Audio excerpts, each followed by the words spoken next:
ஆதி துணை ஆதியே துணை, ஆதியை அறிய குருவே துணை.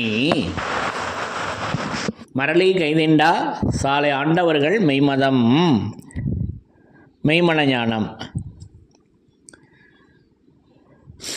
பண்டை நான்மறை கூவி கூவியே பாடுமே முப்பாலையே, பாதையப்பால் நீ ஏகுதற்கு இங்கே பான் மறை வில்ல வல்லையே.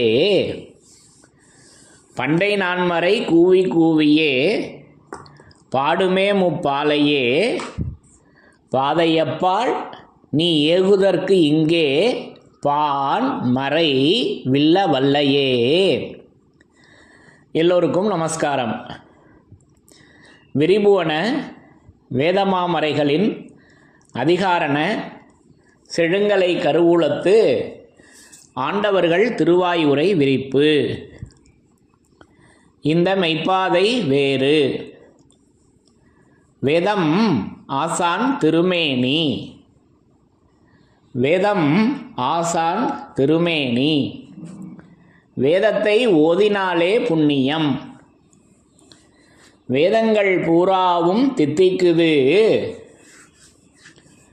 திருமறை குருபெருமான். திருமறை குருபெருமான். திருமறை குரு தேன் திருமேனியர். ஏச்செல்லாம் கடந்த குருநாதர் சொல்வார், இல்லாட்டால் என்னுள் பார் சொல்லும் சொல்லும். நம் குலதெய்வ சைவ திருமேனி சுருதி பெருமான். நம் குலதெய்வ சைவ திருமேனி சுருதி பெருமான். வேத கலைவாணி உன் நாவில் இருக்கும்படி உன் நாவை நீட்டி அகட்டி வேதனாவாக வளர்க்க வேண்டும் என்பதுவே இறைவனின் எண்ணம். வேத ஏட்டில் எழுதியுள்ளதை படிப்பதன் பயன் இறைவனை காண்பதுதான். இன்னும் அப்பெரிய நிலையிருப்பின் கண்ணே அஞ்சாயுதமும் அதிலாறு வீதியும் கஞ்சா மணக்கண் கண்டனர் அம்மா. 538 பந்துலாம் மந்திரம் அந்தனராதி மூலவேர் கண்டு மூடலுக்குள்ளே முதலுமை எழுத்தும் வாடாத கண்ணி வயது பத்தான. வாடாத கண்ணி வயது பத்தான ஏடான கலைமகள். ஏடான கலைமகள் இருமணம் காட்டி. ஏடான கலைமகள் வாசம் செய்யும். ஏடான கலைமகள் வாசம் செய்யும் நாவினை உடையவர்களே மறைமொழி மாந்தர். அவர்களே உன் ஆசான். தலைவன் தன்னை அறிந்தவனே குலத்தோன் என்று திருவேதம் உமக்கு உரைக்கச் சொன்னது எம்மை. தலைவன் தன்னை அறிந்தவனே குலத்தோன் என்று திருவேதம் உமக்கு உரைக்கச் சொன்னது எம்மை என்ற நமது குலதெய்வம் பிரம்ம பிரகாச பிரம்மோதய ஸ்ரீலஸ்ரீ மெய்வழிச்சாலை ஆண்டவர்களின் உத்தரவின்படி நமது தெய்வம் அவர்கள் என்றென்றைக்கும் அந்த வான்கண்ணி விராட்தவத்தில் அமர்ந்து நமக்கு திருமறை குருபெருமானாக, அந்த பரிசுத்த ஆவியாக திருமறை குருபெருமானாக, திருமறை குரு தீன் திருமேனியராக, வேதம் ஆசான் திருமேனியாக எல்லாண்டு எல்லாண்டு எண்ணாயிரத்தாண்டு எவ்வேத ஆசானுமாய் பல்லாண்ட பழமை பரிசே அவதாரம். அந்த வேதமாகிய அவதார திருக்கோலத்தில் என்றென்றைக்கும் அவர்கள் அந்த பரிசுத்த திருவேதமாக, பரிசுத்த திருமேனியில் பரிசுத்த அவதாரமாக அவர்கள் எப்பவும் விளங்கி கொண்டு இருக்கின்றார்கள். அப்போ அந்த தெய்வ திருமேனியாகிய நமது மெய்வழி வேதங்கள் 4 வேதங்களிலிருந்தும் என்றும் அழியாத வேதவாசகம் என்ற தலைப்பில் அழியாதது என்பதை, அது அழியாதது எது அது எப்படி இருக்கிறது? அப்போ அழியக்கூடியது எது, அழியாதது எது என்ற வினாவை, அந்த தீர்ப்பினை நமது தெய்வம் அவர்கள் திருவருட்குறள் 14வது திருவாக்கியத்தில் நமக்கு எடுத்து வழங்கியிருக்காங்க.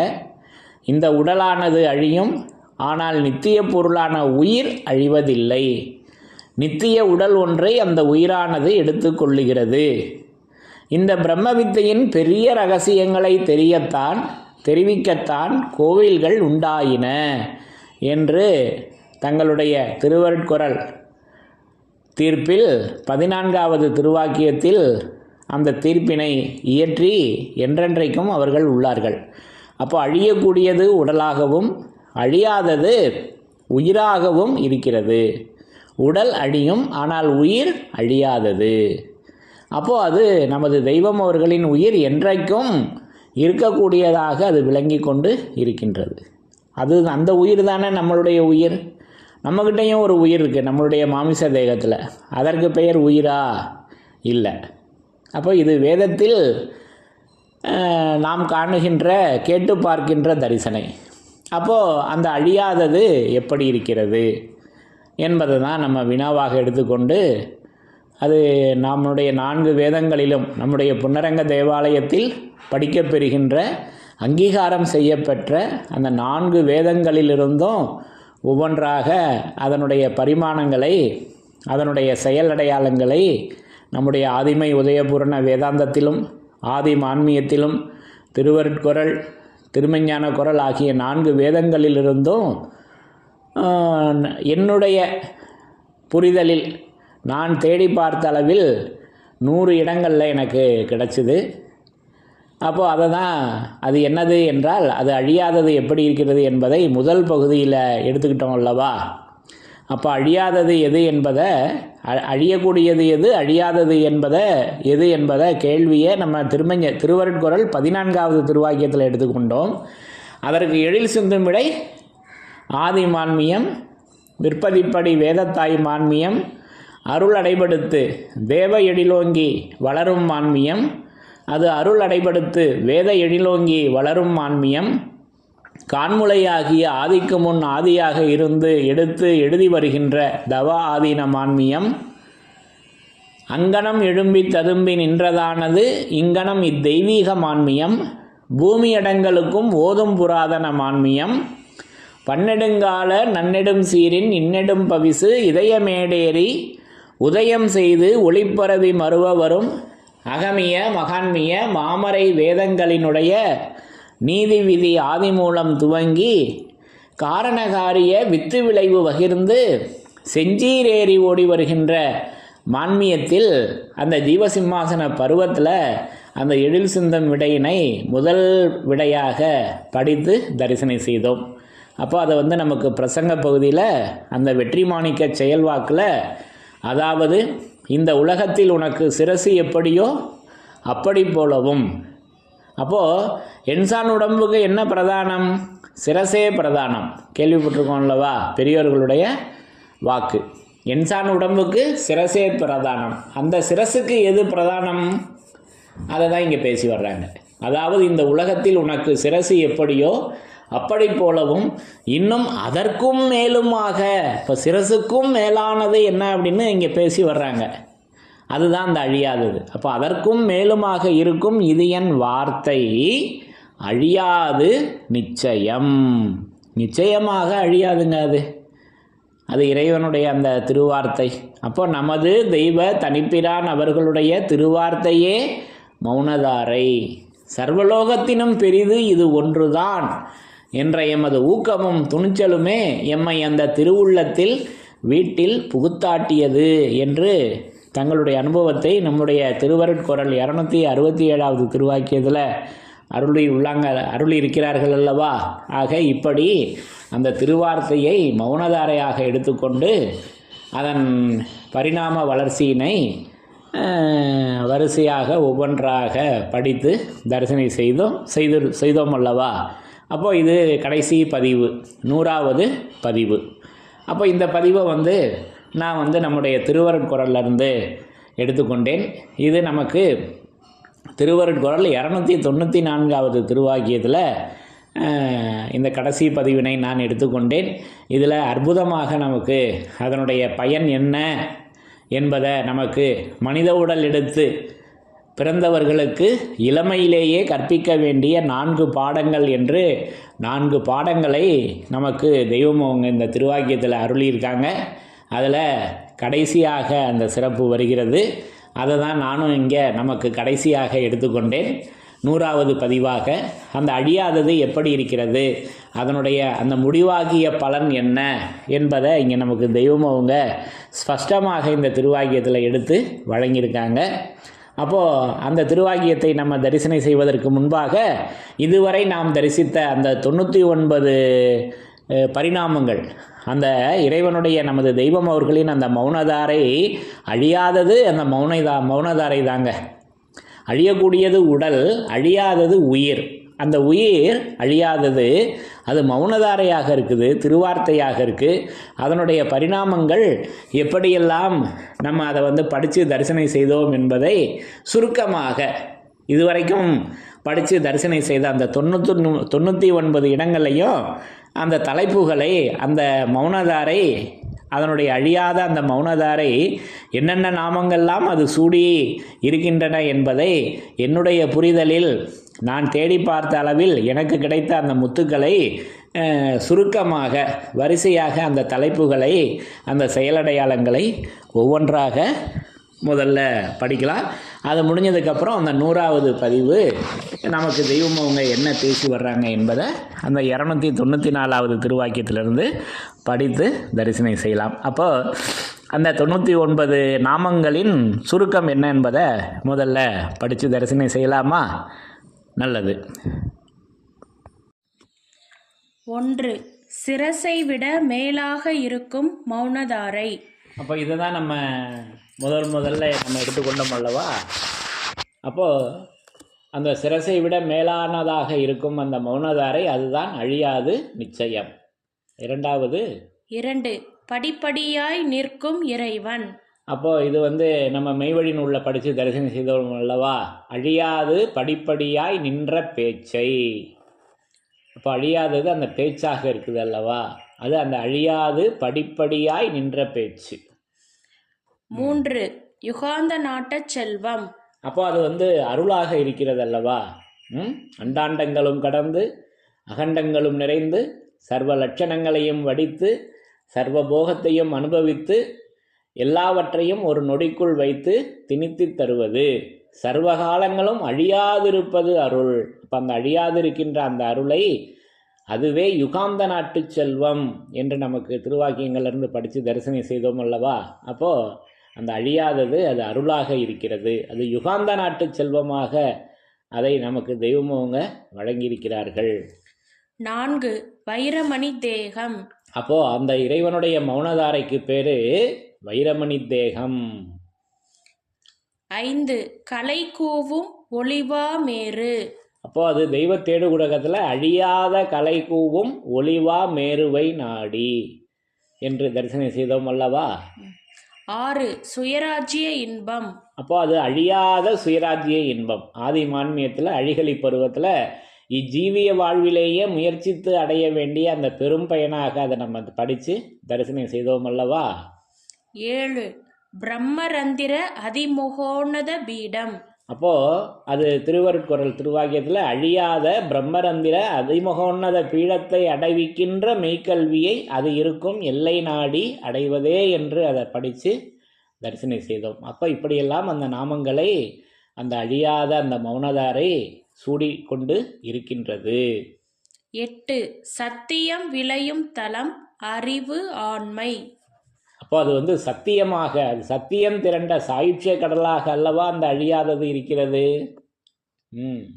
9. திருநாட்டை ஆளும் மௌனதாரை. அப்போ அது யமவாதையை கடத்தும் என் திறத்தில் அது அழியா திருநாட்டில் ஆளும் திருவாக்கு. அப்போது தெய்வமர்கள் அன்றைக்கு தூல திருமேனியில் விளங்கி கொண்டிருந்த காலத்தில் அந்த ஜீவசிம்மாசனத்தில் அமர்ந்து அந்த விண்ணுலக நாட்டை ஆண்டு கொண்டிருந்தார்கள். இன்றைக்கு அதே ஜீவசிம்மாசனத்தில் எது ஏறி இருக்கிறது? அவர்கள் இறக்கிய அந்த 4 வேதங்கள், அது அல்லவா அழியாதது. அப்போ அழியா திருநாட்டில் ஆளும் திருவாக்கு. ஆக இப்படி அந்த திருவாக்காக, அந்த திருவார்த்தை அது திருவாக்காக இருக்கு, அது அழியாதது. 10 நிரப்பமான பெருநிதி 4ஆம் பதம் தெளிவு. அப்போ இது பிரசங்க பகுதியில் அழியா ஒரு பெருநிதியமாகிய மேலாம்பரமான 4ஆம் பதம் பெறும் மெஞ்ஞான தெளிவு கிடைக்கும். இது சத்தியமாக கிடைக்கும். அழியா பெருநிதியமாகிய மேலாம்பரமான ஒரு மெஞ்ஞான தெளிவு கிடைக்கும். 4ஆம் பதம் பெறும் அந்த மெஞ்ஞான தெளிவாக நமக்கு அந்த அழியாததை வழங்கி வைத்திருக்கிறார்கள். 11 வாடாத யவ்வன தேகத்தின் பொலிவு. அப்போ அது வாடாத யவ்வன தேகத்தின் பொலிவாக அது அழியாதது விளங்கி கொண்டிருக்கின்றது. 12 புகழ் உடம்பின் பரிசுத்த ஆவி. 13 உயர்ந்த இன்பமாகிய வரம். 14 விதி வழியின் அருட்சுவை. 15 என்றும் அழியாத நிதி. அப்போ அந்த என்றும் அழியாத நிதியாக அந்த கிரந்தத்தை, அந்த கிரயத்தை நமக்கு வழங்கியிருக்காங்க அல்லவா. அப்போ அது என்றும் அழியாத நிதியாக அந்த செல்வத்தை நமக்கு வழங்கியிருக்கிறார்கள். 16 அனுபவ மெய்ப்பொருள். 17 ஜீவ சிரஞ்சீவி வரம் பலன். 18 மேலவள நாட்டின் வாழையடி வாழை. அப்போ அழியாத மேலவள நாடு அல்லவா, அது வேதவள நாட்டில் விடி வெள்ளி கிளம்ப, அதுதானே மேலவள நாடு. விண்ணுலகம் மேல் இருக்கின்ற வளநாடு, அது வேத திருவள நாடு அல்லவா. 19 மெய் அன்பென்னும் பிடி தந்தை. 20 என்றும் மாறாத விபூதி திருநீரு. அப்போ அதுதான் நமக்கு பஞ்சாட்சரமாக இருக்கிறது. இப்போ அந்த விபூதியை தான் நமக்கு பிச்சையாண்டவர் திருப்பாவில் பஞ்சாட்சரமாக இருக்குது. அப்போ அதை தான் நமக்கு இடப்பாக ஆசார கண்ணில் பஞ்சாட்சரமேனி படிந்த குல தெய்வம் அதை நெஞ்சார கண்டுதொழ நீநிலத்தில் வாச்சுதிங்கே. அப்போ பஞ்சாட்சரமேனி, அப்போ இறைவனுடைய மேனிக்கு பேர் பஞ்சாட்சரம். அன்றைக்கு அவர்கள் அந்த தூல திருமேனியில் விளங்கி கொண்டு இருந்தார்கள். இப்பொழுது எப்படி இருக்கிறார்கள்? அந்த சைவ திருமேனியாக விளங்கி கொண்டிருக்கிறார்கள். அப்போ அது நம்குல தெய்வ சைவ திருமேனி சுருதி பெருமான். அது பொன்மேனி மின்வீசும் புகழுடம்பு செய்கை சொல்லுக்கு அடங்காது சுருதியிடம் கொள்ளாது. அப்போ அந்த மேனி சுருதியாக இருக்கிறது அல்லவா. ஆக இப்படி அந்த மேனி அது மனம் பூத்த திருமேனியாக, அவர்களுடைய திருமேனி அது வேதம் ஆசான் திருமேனியாக அது விளங்கி கொண்டிருக்கிறது. அது அழியாதது. 21 பொருள் வளரும் பாதம். அப்போ அழியாத பொருள் வளரும் பாதம் தன்னுள். இப்போ இதெல்லாம் நம்ம படித்து தரிசனம் செய்தோம் அல்லவா ஆதிமை உதயபூரண வேதாந்தத்தில். அப்போது அழியாத பொருள் வளரும் பாதம் தன்னுள் குருமுராதியில் வருது அல்லவா. அப்போது அழியாதது அந்த பொருள். இப்போ அந்த பொருள் நிறையா பேசி வர்றாங்க, எல்லாம் நம்ம தனித்தனியாக படித்து தரிசனம் செய்திருக்கிறோம் அல்லவா. 22 ஜீவேச தகை வாழ்வு. அப்போ அழியாத ஜீவேசத்தகை வாழ்வின். அப்போது அந்த தகை அதை தெய்வமோர்களின் அடையாளம் சொல்லுவாங்க. ஜீவசிம்மாசன பருவத்தில் கரண்டை கால் வரை நீண்டோடி வளர்ந்து விரிந்து சிந்தி கிடக்கும் தலைச்சிகை கூந்தல் ஆபரணமும் என்ற அந்த பகுதியில் வர்றப்ப அது பெரிய தகை பார்வை என்று நமக்கு கொடுக்குறாங்க. அந்த தகை எப்படி இருக்குது? அது பெரிய தகை பார்வை.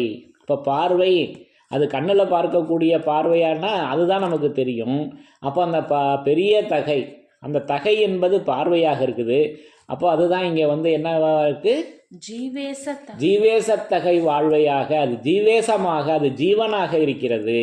அப்போ அந்த தகை என்ன என்பதை குருமணி மாலையில் பேசி வச்சுருக்காங்க. அதை அறிந்து கொள்ள ஆசைப்படுகிறவர்கள் நம்முடைய ஆதிமை உதயபூரண வேதாந்தம் குருமணி மாலையில் அதை விளங்கி கொள்ளலாம். அது இறைவனுடைய பார்வை, அது என்றைக்கும் இருக்கக்கூடிய பார்வையாக அதை நமக்கு எடுத்து வச்சுருக்காங்க, அந்த ஜீவேசத்தகை. 23 ஜீவ காயத்ரியின் நேச ஆட்சி. அது காயத்ரி மந்திரமாக இருக்கிறது அல்லவா. அப்போ ஜீவகாயத்ரி விடுவு நிலத்து நிலைக்கு கூட்டி கொண்டு போய் நிறுத்தி சுட்டி தொட்டு காட்டிய அதன் பின் மாறாத பௌசு பலன் பாருங்க, அது மாறாத பௌசு பலன் விலகுவதற்காக அந்த வடிவு குறி அடையாள கிரந்தத்தை வாக்குரூபத்திற்கு இழுத்து கொண்டு வந்து வெளியாக்கும் ஒளி வடிவு விரிப்பின் பிரவாகத்திற்கேதான் இல்மு என்றும் கல்வி என்றும் பெயர் படைத்து கொண்டிருக்கின்றதென்று அறிய கிடப்பதோடு இதனன்றியும் என்று அந்த ஜீவகாயத்ரியை அழியாத பொருளாக நமக்கு வழங்கியிருக்கிறாங்க. அது மந்திரம் அல்லவா, காயத்ரி மந்திரம். யார் நம்முடைய அறிவை தூண்டுகிறாரோ அந்த சுடருடைய போற்றுதலுக்குரிய அந்த ஒளியினை தியானிப்போமாக என்ற பொருள் வருகிறது அந்த காயத்ரி மந்திரத்துக்கு அல்லவா. அது ஜீவ காயத்ரி, அது அல்லவா அழியாதது. 24 வனப்புடைய தேகம் யமன் அணுகாத வல்லப முக்தி தேகம். அப்போ அழியாத அந்த வனப்புடைய தேகமாக அந்த மௌனதாரை விளங்கி கொண்டு இருக்குதுங்க. இன்னொரு தடவை படிங்க. வனப்புடைய தேகம், அது வனப்புடைய தேகம், யமன் அணுகாத வல்லப முக்தி தேகம். அங்க யமனுக்கு வேலை இருக்கா, ஜோலி இருக்கா? இல்லை. அங்க ஈசனுக்கு தான் வேலை. ஈசனுடைய எல்லையில் யமனுடைய அதிகாரம் செல்லுமா? செல்லாது. 25 தளிர் ஏறிய மௌனதாரை. அப்போ அந்த அழியாத தளிர் ஏறிய அந்த மௌனதாரையாக தெய்வ தேடு உலகத்தில் தரிசனம் பண்ணோம் அல்லவா. 26 நிகமத்து வரிசைப்பாட்டு வாழ்வின் நிதி. அப்போ அழியாத நிகமத்து வரிசைப்பாட்டின் வாழ்வின் நிதியாக அந்த நிதியினை, அது என்றும் அந்த அழியாத நிதியை நமக்கு, அழியா நிதியை நமக்கு, அந்த செல்வத்தை, கிரயத்தை கிரந்தமாக நமக்கு வழங்கி இருக்கிறார்கள். அது என்றைக்கும் அழியாது அல்லவா. 27 அழிவதிலிருந்து அழியாததை அறிவிக்கும் இறைவனின் திட்டம். அப்போ இது அழிவதிலிருந்து அழியாததை அறிவிக்கிறதற்காகத்தான் எண்ணிறைந்த கோடி வேதங்கள், வேதாந்தங்கள், கிரந்தங்கள், பாஷைகள் வந்தன. திருவருட்குறள் 270 படித்து தரிசனம் செய்தோம் அல்லவா. இப்படி அந்த 4 நாமங்களும் அதை எடுத்து நமக்கு திருவேதமாக எடுத்து அந்த அழியாததை தருகிறார்கள், தந்து இருக்கின்றார்கள். 28 நித்திய ஆட்சி இதோ நிலம். 29 நாயகம் குடியேறி இருக்கும் பதி. அப்போ நாயகம் குடியேறி இருக்கும் பதி, அது அழியாப்பதி, குடியேறிய நாயகம் என் குருவின், அது மொழி என்று நமக்கு ஞான முறையீடில் இதை படித்து தரிசனம் செய்திருக்கிறோம் அல்லவா. அது அழியாப்பதியாக, அந்த மொழியானது அது அழியாத பதியாக, அந்த திருமொழி அவர்களுடைய அந்த பொன் முதுமொழி, அது மெய்பிறந்தது வேதியர் மொழி, அது ஒரு மொழியாம் குருமொழி மெய்ப்பால் அறிந்தால் உருகோடி நூல்களுக்கும் பொருளாகும் அன்றோ என்று உரைத்த அந்த ஞான நூல் பொருளறிதல், அந்த மொழி, அந்த வேதமும் உயிர்கள் மெய்ப்பால், அந்த மெய்ப்பாலாகிய அந்த மொழி அது அழியாதது. 30 குலவித்து. 31 திருத்தலமாகிய ஜாகை. அப்போ அது அழியா திருத்தலமாகிய ஜாகை. அதான் இப்படியெல்லாம் அதை நம்ம திருவாக்கியங்கள்லேருந்து தரிசனம் செய்திருக்கிறோம் அல்லவா. அது திருவினுடைய தலம் அல்லவா. அந்த தலத்திலிருந்து அல்லவா நம்ம வழிபடுகிறோம். 32 நம்முள் இருக்கும் அறிவு தூலம். 33 பிரான் அளித்த தௌஹீது. அப்போ அழியாத தௌஹீதை அளித்த பிரான். குருமுராதில் அதை படித்து தரிசனம் செய்தோம் அல்லவா. அது தௌஹீது, அது அல்லவா செல்வம். அது என்ன ஒரு தௌலத், அது விண்ணுலக தௌலத், அது அழியாதது. 34 எந்நாளும் தங்கும் தலத்தில் கடவுள். 35 யவ்வன பெருமையாகிய நற்றாள். அப்போ அது நற்றாளாக, நமது தெய்வம் அவர்களின் திருப்பாதமாக, அது செந்தாமரை மலர்பாதம் பொற்பாதமாக அது என்றும் விளங்கி கொண்டிருக்கிறது. அது கொழுமுனையாம் கதிர்முனையில் ஆடும் பாதம், அது கோடானு கோடிமறை புகழும் பாதமாக, அது திருமறையாக அல்லவோ அது என்றைக்கும் விளங்கி கொண்டிருக்கிறது. அந்த அழியாத பாதம் அது அல்லவா நற்றாள். 36 நித்திய உடல். 37 சிறப்புடைய ஆண்டோன் சொரூபம். அப்போ அழியா சிறப்புடைய ஆண்டோன் சொரூபம் இது, என்றும் இருக்க வந்த ஈசன் சொரூபம் இது என்றெல்லாம் இந்த அழியாதது நம்ம படித்து தரிசனம் செய்திருக்கிறோம் அல்லவா. அப்போ அந்த சிறப்பு அது வான் சிறப்பு, அது வேதத்தின் சிறப்பாக இருக்கிறது. 38 அந்தணராக ஆக்கிய மகிழ்ச்சி. 39 தவ ஆதிக்க நிலை. 40 மெய். 41 மோட்சம். 42 அப்போ அந்த மோட்சம் அது அழியாத மோட்சத்திற்காக எடுத்தது இவ்வுடல் என்று அறிவு அறி பாடத்தில் படித்து தரிசனம் செய்தோம் அல்லவா. அப்போ அந்த மோட்சம் எது? அழியாதது மோட்சம். அப்போ அந்த அழியாதது நமது தெய்வம் அவர்களின் மௌனதாரை என்று தரிசனம் செய்தோம் முதல் பகுதியில். அது அல்லவா மோட்சம். அப்போது மோட்சம் இப்போவே வழங்கியிருக்காங்களே, நம்ம பின்னாடி எப்போவோ தரப்போகிறாங்கன்னு நம்ம கற்பனை உலகத்தில் அல்லவா இருக்கோம். இப்போவே வழங்கிட்டாங்களே, இந்த மோட்சத்தில் ஆகிட்டோமா? இப்போ ஆகி கொண்டிருக்கிறோம், ஆகியிருக்கிறோம் என்பதை உணர வைத்திருக்கிறார்கள். 42 மெய்ப்பொருள். 43 வாழ்க்கை. 44 வரம் புகழ். 45 அவ்வுயரிய. 46 மௌனரக ராகம். அப்போ அது மௌனரக ராகம், அழியாத மௌனரகராக ஓங்கார வரிவாடை வீசும் குறிகோடு படியே. இவ்வாறாக பழம்புராதன முன்னாதி காலம் துவங்கி வேதாவின் ஊழி விதி விதித்திருந்து வரும் அழியாத மௌனரகராக ஓங்கார வரிவாடை வீசும் குறிகோடு படியே. ஆக இப்படி அந்த வாடையை வரிவாடையாக அல்லவா நமக்கு அந்த அழியாததை எடுத்து வைத்திருக்காங்க. 47 செல்வம் இதயம். 48 மெய்வாழ்வு. 49 பங்கு பலனாகிய தூலம். 50 தத் சத் எனும் தாத். அப்போ அது தாத் தாத் தாத் என்னும் கடல் என்றெல்லாம் ஞானச்சங்கில் பேசி வர்றாங்க. அப்போ அது அழியாத தத்சத் என்னும் தாத். அப்போ அதை அந்த எழுத்து அதை 324வது திருவாக்கியத்தில் அற்புதமாக எடுத்து பேசி வர்றாங்க.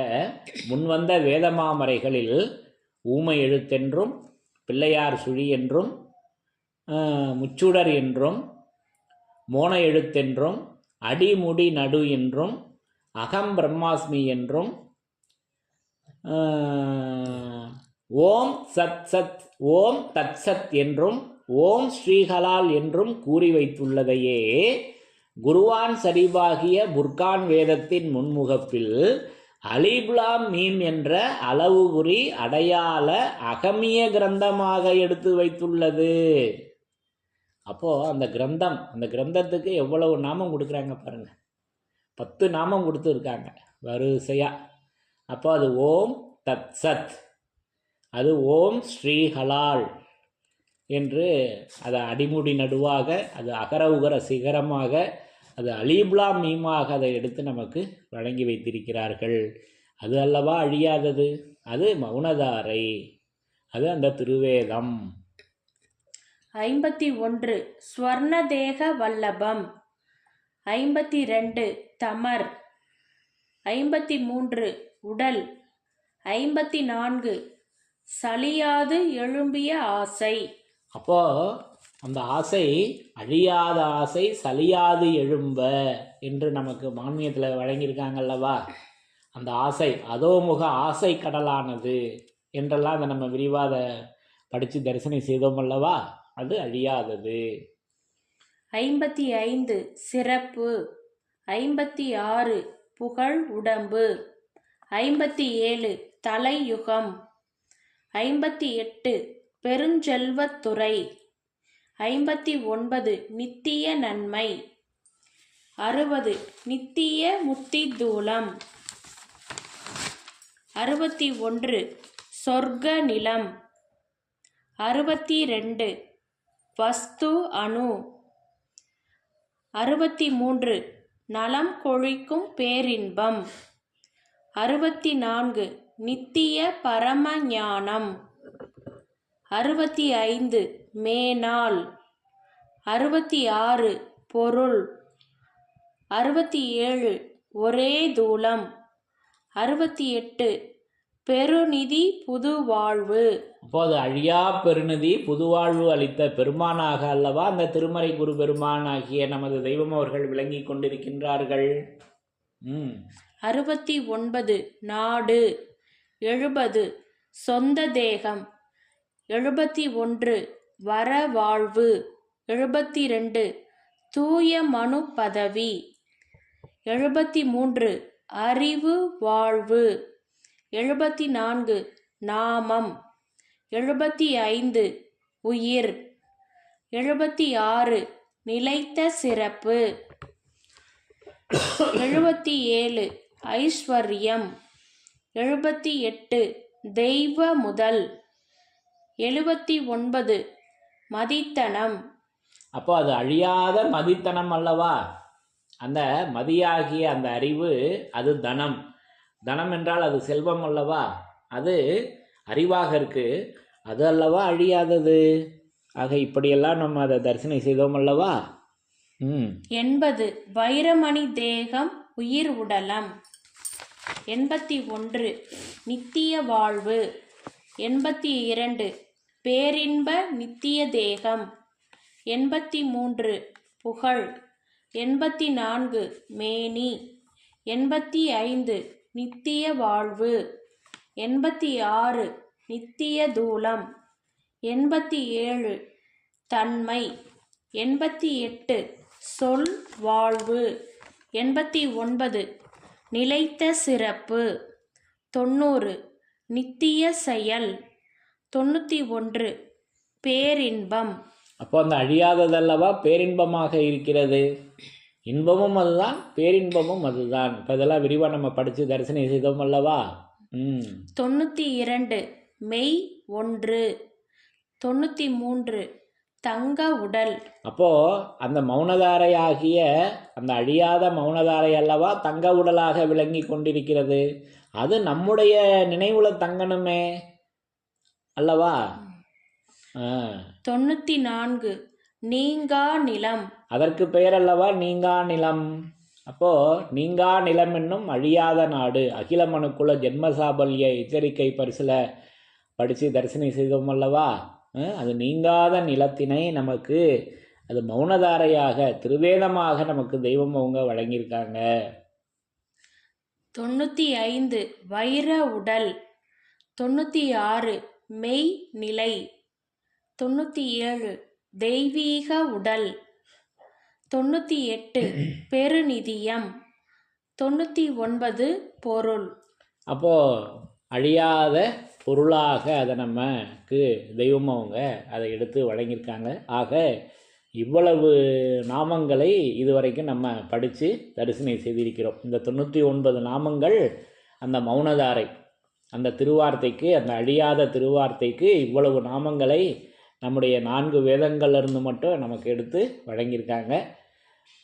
அப்போது அந்த 100வது சிறப்பு அது என்றும் அழியாத அந்த வேதவாசகம், என்றும் மாறாத அந்த வேதவாசகம், அது என்றும் வாடாத அந்த வேதவாசகம் எப்படி இருக்கிறது என்பதை நமக்கு திருவருட்குறள் திருவாக்கியம் எண் 294வது திருவாக்கியத்தில் எடுத்து அந்த 4 பாடங்களை சொல்லி அதன் பிறகு அதனுடைய பயன் என்ன என்பதை நமக்கு நிறைவாக எடுத்து வழங்கியிருக்காங்க.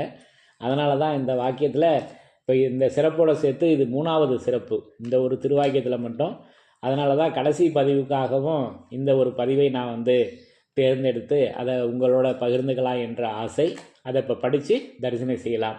பிரம்மோதய மெய்வழிச்சாலை ஆண்டவர்கள் திருவாக்கியம் திருவருட்குறள் திருவாக்கியம் எண் 294. சாதிகளின் கர்த்தாவே. பக்கம் எண் பழைய அச்சுநூல் 257. 1. மனித உடல் எடுத்து பிறந்தவர்களுக்கு இளமையிலேயே கற்பிக்க பெற வேண்டிய 4 பாடங்கள். 1. இந்த மனித தூலத்திற்குள் அழியாத நித்திய தேகம் ஒன்று இருக்கிறது. அதை மனிதனுக்கென்று தனி சீதனமாக தரப்பெற்றுள்ள 6வது அறிவை கொண்டுதான் கைப்போட முடியும். பேரின்பம், அதாவது அழியாத இன்பம் அனுபவிப்பது அந்த நித்திய தேகத்தில்தான். 2. மனித உடல் எடுத்த ஒவ்வொருவரும் சாவுடைய நேரத்தில் கசப்பு ஜலம் வெளியாகி பிணநாற்றம் எழாதபடி தப்பிக்க வேண்டும். 3. அந்த அருங்காரண செயலை இவனுக்கு கைபலிதமாக்கி தர வல்லவர்களும் அதற்காகவே இறைவனால் முத்திரிக்க பெற்று இப்பூமிக்கு அனுப்ப பெற்றுள்ளவர்களுமாகிய ஒரு சர்க்குரு பெருமானை இவன் தேடி அடைந்து அவர்களது இரக்கத்திற்கு ஆளாக வேண்டும். ஒருவன் தூலம் எடுத்து தேட வேண்டிய தேட்டு இதுதான். 4. அப்படி தேடி பெற்ற சர்க்குரு பிரானை தன் கண்ணாக உயிராக நினைத்து அவர்கள் பால் ஒட்டி படிந்து இறுதி வரை நிலை நிற்க வேண்டும். இந்த 4ஐயும் கற்று பழகுவதுதான் கல்வி. அதன் பயன் நித்தியம், அழியாமை. இந்த 4ஐயும் கற்று பழகுவதுதான் கல்வி. அதன் பயன் நித்தியம், அழியாமை.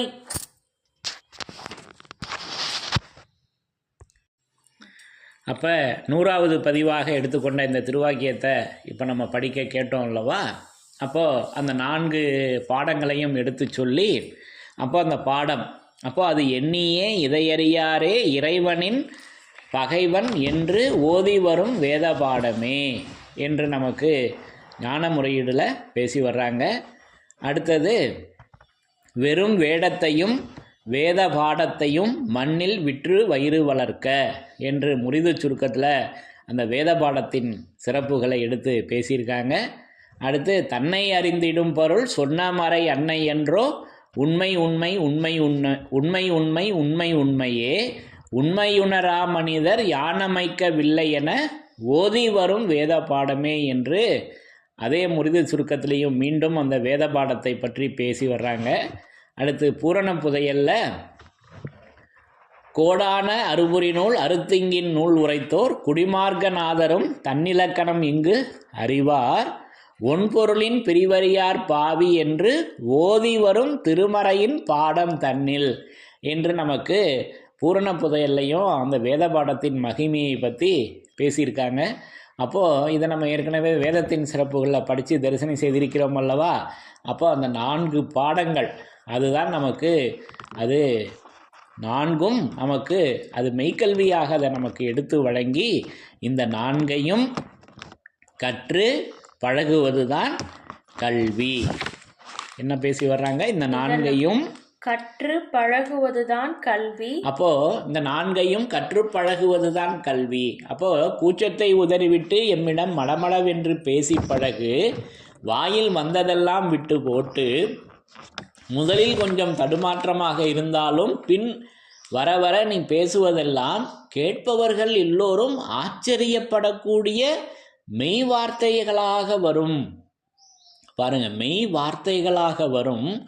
ஏனெனில் உன் அறிவு பிடரியில் நின்று உதவும் உதவி இங்கிருக்கிறது. இது திருவருட்குறள் 226 தீர்ப்பு அல்லவா? அப்போது தெய்வம் அவர்களிடம் எப்படி பழகுவது? பேசிதாங்க பழக முடியும். அப்படி எப்படி அதை தான் இங்கே கல்வியாக நமக்கு எடுத்து வழங்குறாங்க. இந்த 4ஐயும் கற்று பழகுவது தான் கல்வி. அப்போ அந்த மெய்க்கல்வி கலாசாலையில் மெய்குண்டம் என்னும் மெய்வழிச்சாலை குருட்சேத்திரத்தில் அந்த புன்னரங்க தேவாலயத்தில் பொல்லா பெண்ணிக்கும் பெருந்தவ பள்ளியில் அந்த மெய்க்கல்வி கலாசாலைக்கு ஆசிரியராக அவர்களே விளங்கி கொண்டு, பாடப்புத்தகமாகவும் அவர்களே விளங்கி கொண்டு, சர்வமும் அவர்களே. நம்மளுடைய வேலை மாணாக்கன் தான் நம்ம. அவங்களே பள்ளிக்கூடமாகவும் இருக்காங்க. திருமறையோன் பள்ளி, திசையில்லா பள்ளி. பள்ளிக்கூடமும் அவர்களே, வாத்தியாரும் அவர்களே, பாடப்புத்தகமும் அவர்களே அல்லவா? இப்படி அவர்களே அந்த பரிசுத்த ஆவியாக நின்று அந்த கல்வியை நமக்கு பழக்கி தருகிறார்கள். அதை பேசி பழகணுங்க. அப்போது அதுதான் அந்த கல்வியாக, அது மெய்க்கல்வியாக. அப்போ அந்த கல்வி எதற்காக வந்தது? கல்வி நிஜமாகவே உன் தலையில் தெய்வத்தை நாட்ட வந்தது. இப்போ இதை பற்றி கல்வியை பற்றிலாம் நிறைய நமக்கு வேத மாமரைகளில் பேசி வச்சுருக்காங்கல்லவா. ஆக இப்படியெல்லாம் அது 7 வகை பொருள்கள் நிறைந்த பெட்டகமாக அது இருக்கிறது. எது கல்வி என்ற அந்த உண்மை பெட்டகம் 7 வகை பொருள்கள் நிறைந்ததாக இருக்கிறது. அதன் ஏட்டை எடுத்து ஒருவன் விரிக்க முடியாது. பாவம், அவனுக்கு அது இருக்கிற இடமே தெரியாதே, விரிக்கிறது எப்போ என்று தங்களுடைய ஆதங்கத்தை அந்த 2வது திருவாக்கியத்தில் பேசி வர்றாங்க அல்லவா. அது கல்வி என்பது அந்த உண்மை பெட்டகமாக விளங்கி கொண்டிருக்கிறது. அப்போ இந்த 4ஐயும் கற்று பழகுவதுதான் கல்வி. அதன் பயன் என்ன அப்படின்னா நித்தியம். நித்தியம் என்றால் என்றைக்கும் இருக்கக்கூடியது. அப்போ அதன் பயன் நித்தியம், அழியாமை. அழியாமை. அப்போ அது நித்தியத்தில் கொண்டு போய் சேர்க்குதுங்க. அப்போது நமது தெய்வமோர்களின் மௌனதாரை அந்த வேத வாசகம் அது அழியாதது, அது நித்தியம். இப்போ நித்தியம், அப்போ அது நித்தியமாக அது விளங்கி கொண்டிருக்கிறது. இப்பேற்பட்ட நாமத்தை இங்கே நமக்கு அந்த அழியாத அந்த மௌனதாரைக்கு எடுத்து வச்சிருக்காங்க. அது நித்தியமாயிற்றே. ஆக இப்படி நான் அதை உணர்கிறேன். அப்போ இந்த 4ஐயும் கற்று பழகுவது தான் கல்வி. அதன் பயன் அதன் பயன் நித்தியம், அதன் பயன் நித்தியம், அழியாமை. ஆக இப்படி அந்த 100வது சிறப்பாக அந்த அழியாததை நித்தியமாக அதை கல்வியாக நான் இப்படி நம்முடைய வேதமாமரையில் இந்த 294வது திருவாக்கியத்தில் தரிசனை செய்திருக்கிறேன் என்பதை உணர்கிறேன் என்று கூறி, என்றும் அழியாத, என்றும் மாறாத, என்றும் வாடாத வேதவாசகத்தின் சிறப்புகள் இந்த பகுதியோடு நிறைவு பெறுகிறது என்பதை மகிழ்ச்சியோடு தெரிவித்து கொண்டு மீண்டும் மகாத்மிய உரை தொடரும். தலைவன் தன்னை அறிந்தவனே குலத்தோன் என்று திருவேதம் உமக்கு உரைக்கச் சொன்னது எம்மை. வேதத்தின் சிறப்புகளாக விளங்கி கொண்டிருக்கும் திருமறை குருபெருமானின் சிறப்புகள் வேறொரு நாமத்தில் தொடரும். அடுத்த தலைப்பாக மீண்டும் தொடரும். எல்லோருக்கும் நமஸ்காரம்.